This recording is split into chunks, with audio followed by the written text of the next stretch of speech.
Hello and welcome to the Poetry Exchange. I'm Fiona Bennett. And I'm Michael Schaefer. Hello, Michael. Hi, Fee, how are you? Oh, it's lovely to see you. You too. Feels like a long time. I was trying to work out. It does feel like a long time, but we did do it last month, didn't we? I most certainly did. We've both been to Greece since then. That's right. On opposite sides of the Aegean. Yeah. Should we just... we can't just sigh every time we say Greece or the Aegean. Our listeners will be... Especially our listeners in Greece will be saying, well, and yes? I tell you what though, Fee, what we can do that is a bit more exciting than us just sighing for our Grecian memories is let people know that we've got a very exciting event coming up. Now, I feel we say this sometimes quite a lot. We say, oh, we've got something exciting. This genuinely is. Do you want to tell people what we're doing, Fee?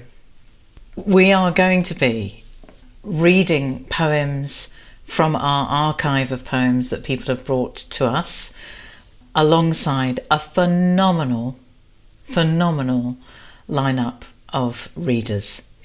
So we did this once before. Some of our listeners will know this well from when we did it, I think about a year and a half ago. And we're back with In the Company of Poems on November the 3rd at 7 p.m. British Standard Time, however it's described. And we'll be online and we'll be there with voices that we know our listeners love and know well. For example, you and me obviously, the fabulous Hafsa Anila Bashir, who is just a terrific reader and a wonderful poet and an all-round phenomenal person. Roxy Dunn, ditto, all the same things, only differently so. A friend who we haven't seen for a long while, it's a while since we spoke to him about the poem that's been a friend to him, the phenomenal actor Patterson Joseph, he who people may have recently seen in the dramatic television piece about the submarine. Oh yeah, so Vigil. Ago. That's it. Vigil. Yeah, thrilled that he's going to be reading with us. Yeah. And I think there's a couple of other people, Michael. I think we have also got Sasha Dugdale, wonderful poet. Oh, there is one other person I know who's a friend of mine who I worked with a few years ago on a play called Girl from the North Country, who was recently nominated for an Oscar. The very wonderful Kieran Hines is going to be reading a couple of poems for us. I'm very excited about that. That's just... I mean, the deliciousness of these voices is already sending me a little bit over the edge, just talking about it. So, and we will be live online for one night only. Yeah. This is not an event that will be recorded and available for weeks after. So clear your diaries. So it's November the 3rd, 7 p.m. British Standard Time, when saying that's what it's called, In the Company of Poems. Now, if people want to listen to this, Fee, go to the Poetry Exchange website. Go to the Poetry Exchange website. There's all the details are there, and there's a link through to Eventbrite, which is how you book your ticket. And it is, for us, it is a wonderful opportunity to lift up the poems that we hold in our list of poems that we aren't always able to share on the podcast, don't always have the time to share all the poems. So the array of poems that we'll be hearing about and the wonderful poets who've given us permission to share their work and the publishers and estates, it's just fantastic. So it's a really great lineup of material as well as a really amazing lineup of people. As you mentioned, Fee, we have done this once before now. So I think for me that means that we can say with real confidence that it will be a fantastic event and that people that came last time just loved it and it really made us go, oh, that's good, it works. Reading poems, it just really works. And so, yeah, get along through the website, book your tickets via Eventbrite. It is one night only, it's a real heavyweight lineup. There is one other person that we haven't mentioned that's going to be reading poems, Fiona, and that is our very dear friend Roy McFarlane. Now, the reason, of course, that we didn't mention Roy is because you'll be hearing Roy in this month's episode. I wasn't there, Fiona. It was you and Roy. And it's a very moving conversation. I've been listening to it over the last few days, and it's one that happened a while ago, but we have held it back for obvious reasons. So you will be hearing Fiona and Roy talking about Poem in October by Dylan Thomas, the poem that's been a friend to Alex.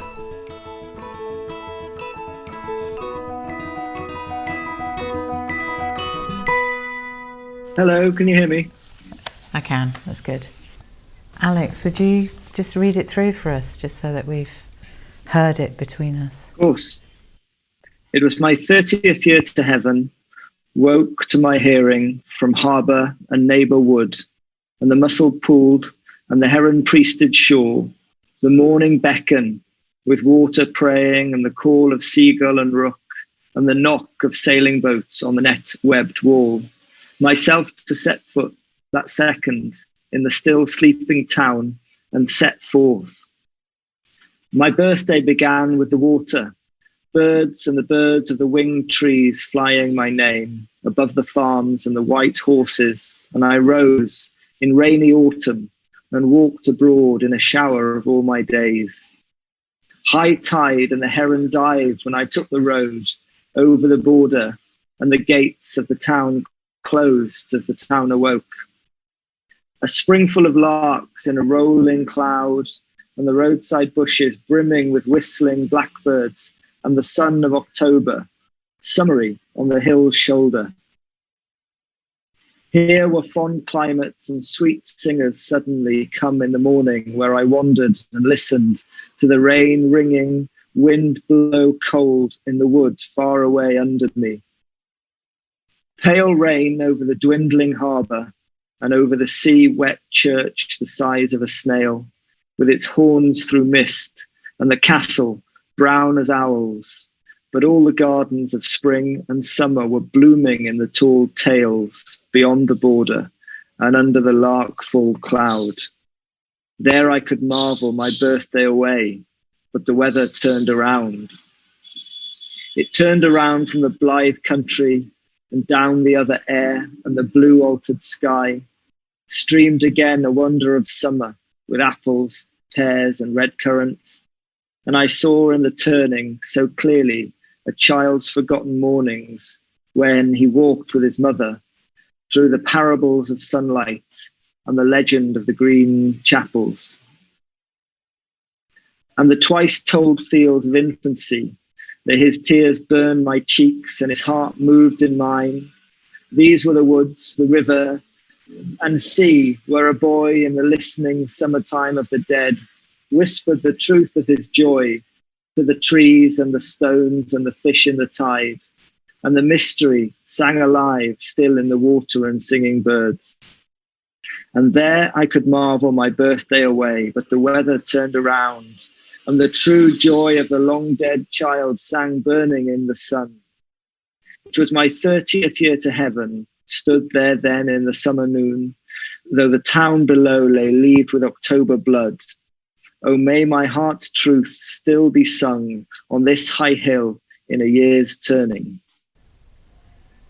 Oh, thanks so much, Alex. Beautifully read, and what a great, great poem it is. It's beautiful, isn't it? Did it pick up a Welsh accent in your reading? I am from Wales. I used to have a very strong Welsh accent, but it's been slowly leached out of me since I moved to England.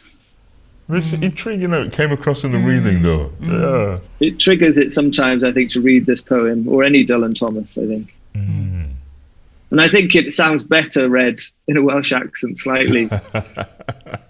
So what's led you to come to us today with this poem? Well, wanting to share it with more people, I think, because obviously Dylan Thomas is very famous, but he's most famous for probably Rage Against the Dying of the Light. That two lines have made him world renowned. And then secondly, probably people know Under Milk Woods. And those are the poems I knew from Dylan Thomas.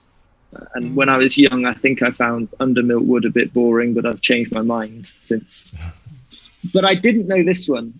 And then my grandmother, who's Welsh and from the South Valleys, she was dying in hospital in 2010, and I came home to see her. And we read poetry to her when she was in hospital. She couldn't really speak very much. She could recognize we were there. And she didn't leave hospital. She was there for about a week. And this was one of the poems, I think, that my aunt read to her. And that was the first time I'd heard it. And I thought it was beautiful, but I didn't catch the name. I didn't have a copy. And so for ages, I knew it in my own head as the one about the heron priested shore. Ooh. I thought that was a great descriptive line in a poem. It's a beautiful poem for so many reasons, because it's all about growing older. He has echoes of him being a child, and he's got a lust for life because of the ending about may my heart's truth still be sung on this high hill in a year's turning. So it really reminds me of my grandmother, who had lived a life full of hiking and walking and going all over the place and loved life. Oh gosh, I mean, Alex, what a story, what a Thank you, poem. Alex. Oh, you're welcome. Can I ask you how long ago it was that you first heard it in hospital with your grandmother? It would have been May 2010. Okay. And then you said you've sort of Googled it a couple of times. That was in the early days. And then after I realized how much I loved it, I then kept it in my memory bank. I know where to find it now. I know it's called Poem in October. I know it was published in 1945, and I have a copy of Dylan Thomas's works in my house. And if I'm ever exchanging poems with people, this is one of the ones that I'll say, this is one of my favorite poems. So yeah, I have it in my back pocket now. But you know what I love what he does is the idea of it was my 30th year to Evan, and almost that first page, 1, 2, 3, 4 stanzas of October in his 30th year kind of thing. And then he does this thing about summer when he's talking about being a child. Yeah.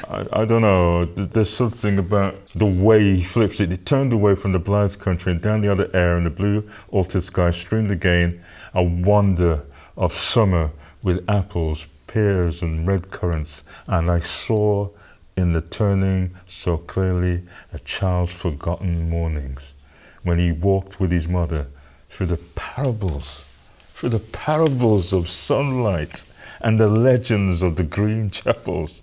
I completely agree with you. And I think what he's doing here is reflecting on how, as we grow older, we remember our childhood. And it seems both another country and us at the same time. Beautiful. Because I think what he's saying there is when he turns in this walk he's on, he sees a turning where he has walked in the past with his mother when he was a child, and now he's walking there alone, 30, reflecting on what's happened. And that carries on. He goes on to talk about what he was like and the twice told fields of infancy, that his tears burned my cheeks.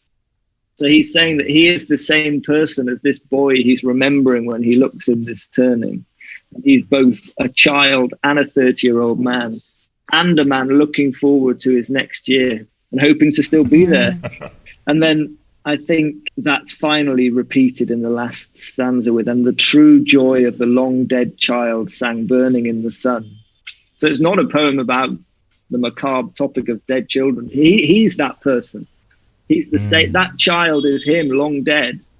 And now he's who he is. And I also think what he's talking about with that line, summer noon, though the town below lay leaved with October blood, I think he's talking about the summer is his 30s, his 20s and his 30s is the height of his existence. And even though the town below is in October, which may be the autumn of his days, now he's on this hill, this high hill, full of joy and looking forward to another year. Can you just remind me, you mentioned when it was written? 1945. Yeah. I mean, I don't know, and it's not about that, is it? But I wonder if there's also, if the October blood is also the war. You know, there's a kind of epic layer in there as well around the context of now, you know, and that pledge about, oh, may my heart's truth still be sung, is in the knowledge that many others won't be.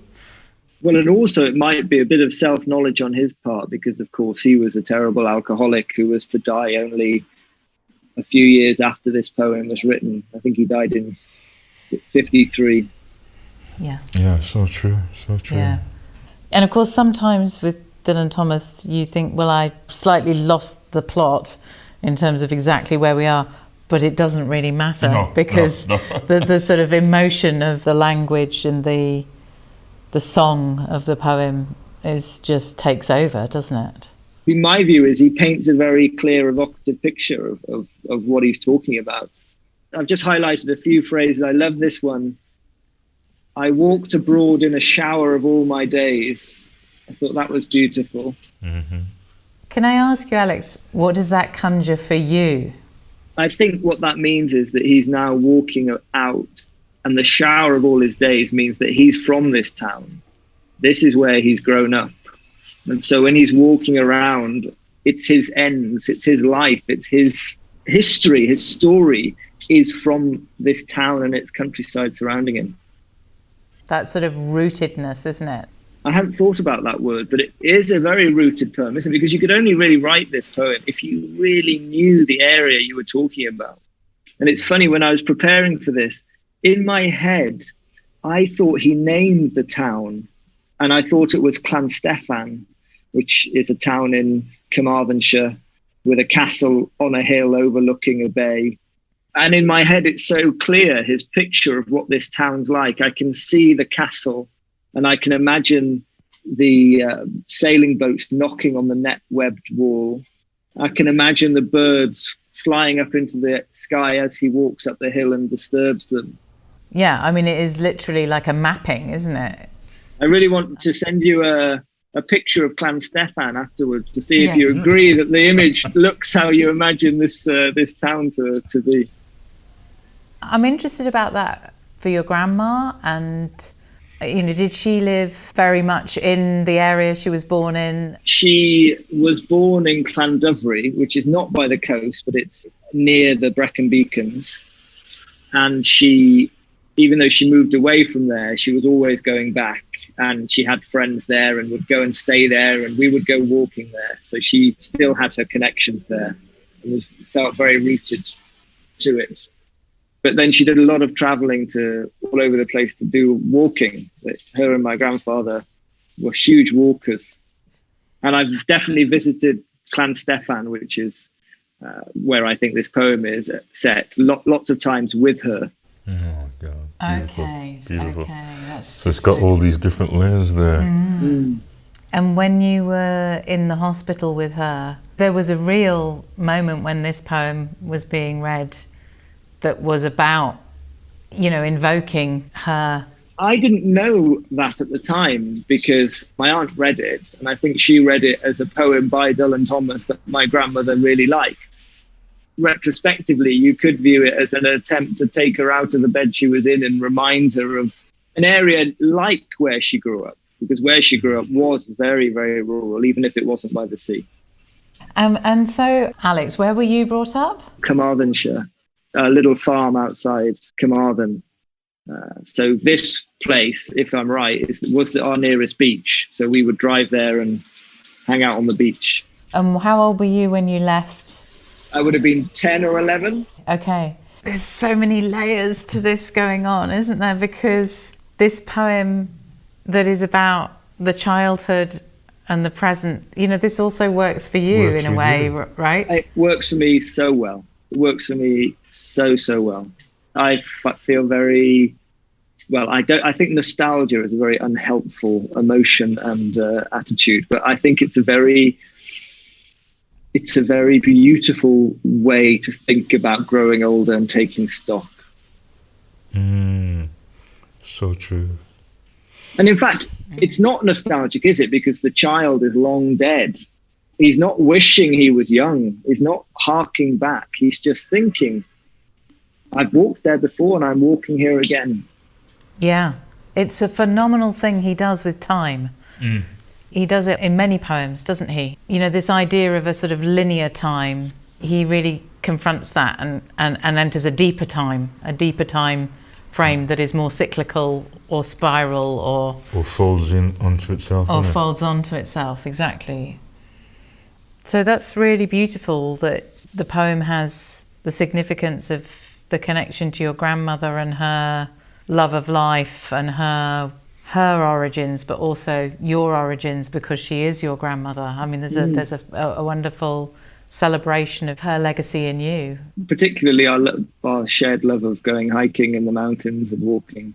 And travelling.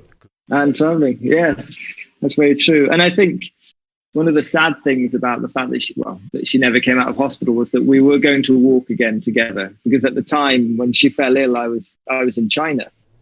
Mm-hmm. So I was in China for a year, and the only time and reason I came back was to see her when she was dying.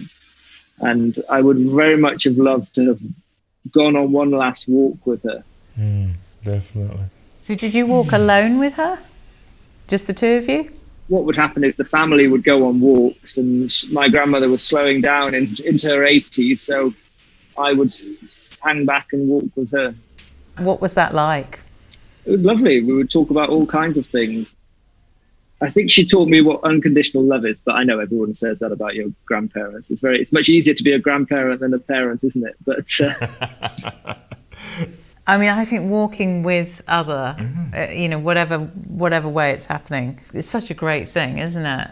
But I'm just really thinking that this walking that he's doing in this poem, it was almost like the mind, the heart and the mind are just speaking in the way that you sort of wish you could speak when you're walking. You know, all of that stuff sort of travels through you. There's kind of memory, there's observation of what's actually happening around you. All of that's going on at once, and he somehow manages to do that. But when you're walking with someone else, sharing that headspace is so special, isn't it? Well, I had an opportunity to walk alone recently because I walked most of the Cambrian Way. And so the Cambrian Way walk goes from North Wales to South Wales through Snowdonia, Mid Wales and the Brecon Beacons. And my grandfather walked it in the 90s, and he wrote a piece about it for a newspaper. And so I decided to walk it the other way. And lots of the places I stayed in, he had stayed in the 90s. One of the hotels I stayed in was called the George Borrow. My grandparents had had their honeymoon there in 1946 or something. Wow. It didn't look like it had changed much at all. Yeah. Now, I stopped you earlier when you were talking about some of the particular phrases you liked, so do go back to that. What were the other ones we talked about? The shower of my days. Well, I particularly liked the knock of sailing boats on the net webbed wall. And then finally, I have to say, I love, may my heart's truth still be sung on this high hill in a year's turning. What an ending. And what's in that for you right now, Alex? I think what's in it for me is that sometimes life is so full of joy that you really want to carry on being there and experiencing these things.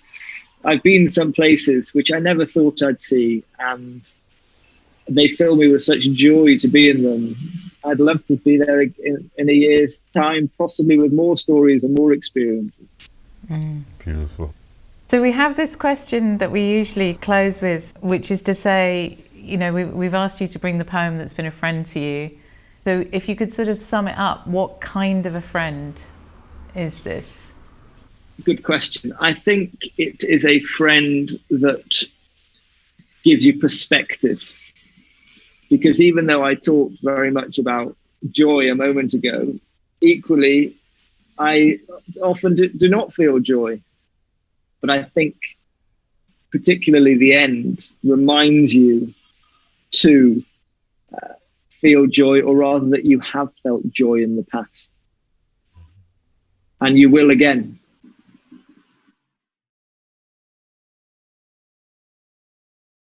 Dylan Thomas, poem in October. It was my 30th year to heaven.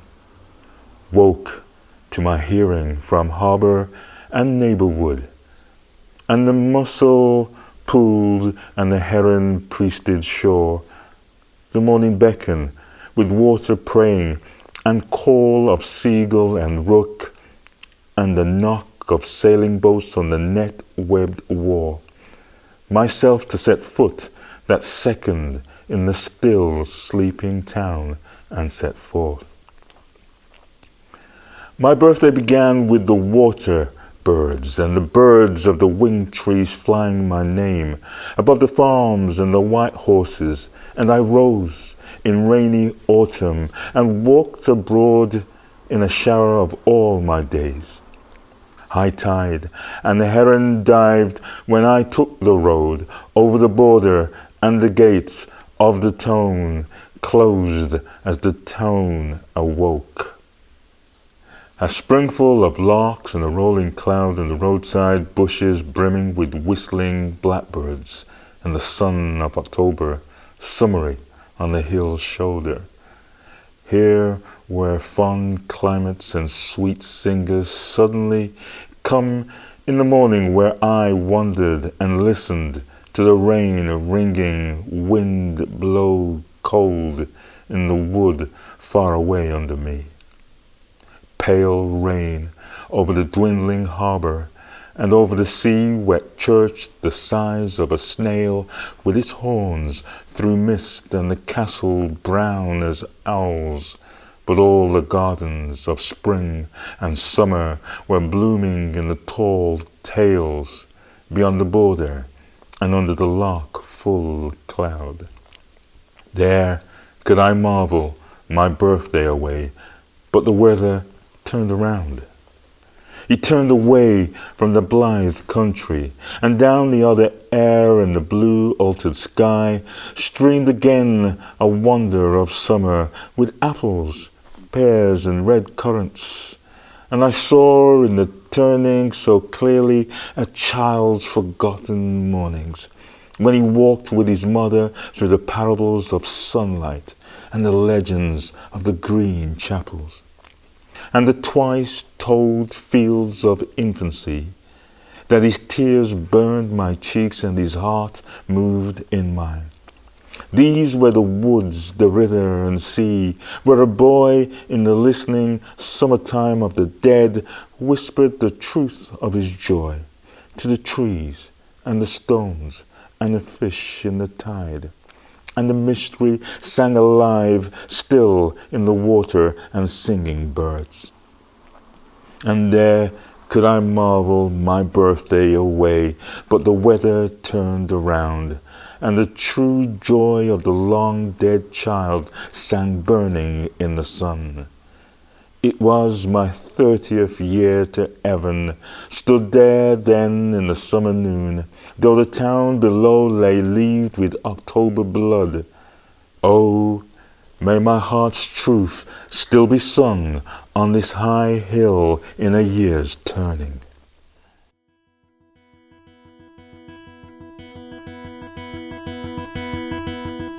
That was Roy with the gift reading at the end there. Our thanks, of course, to Alex for giving us permission to use that beautiful conversation, and to the Dylan Thomas Estate for allowing us to use that incredible poem. Not one I knew, Fee, but just fantastic. And that conversation, I really related to it, the stuff about the walking. You know, you and I are both walkers, and that really struck a chord. It also put me in mind, actually, of the production of Under Milk Wood at the National. There was something about that, because of course that had the frame of being set in a care home, and of looking back at people looking back at their younger lives, with Michael Sheen. We should try and get Michael Sheen for the next time we're doing the Company of Poems. Yes, that's a brilliant idea, Michael. Let's get Michael Sheen next time. But this time, it's November the 3rd, 7 p.m. Clear your diaries, head to the website to book. We'll be back with you next month with more Poems as Friends. Until next month, thank you for listening.